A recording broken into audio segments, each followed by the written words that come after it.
రాజకీయాలకి ఉండదగ్గ వ్యక్తి కాని వ్యక్తి రాజకీయాల్లోకి వచ్చి రాష్ట్రానికి ఒక శాపంగా మారి, ఎందుకు నేను ఈ మాట వాడుతున్నానంటే ఇది ఒక ఉదాహరణ.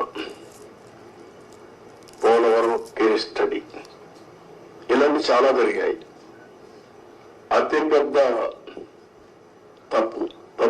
తప్పు కాదు, తప్పు కంటే కూడా ఒక శాపంగా మార్చేశారు రాష్ట్రానికి.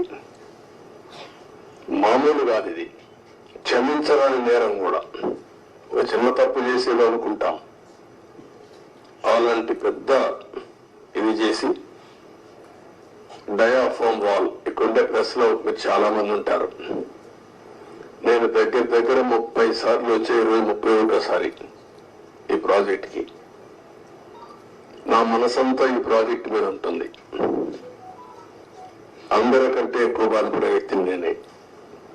నా కష్టాన్ని బూడిదలో పోసిన పన్నీరుగా చేశారు. ఎందుకు ఈ మాట వాడుతున్నారంటే, పండగ రోజు కూడా నాగపూర్కి వెళ్ళి,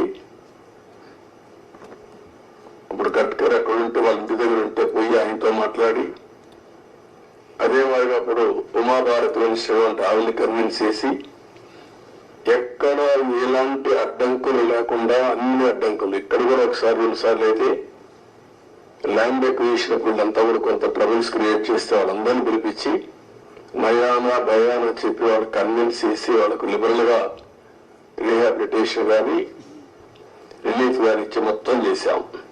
వీళ్ళు చేసిన పని మీరు చూస్తే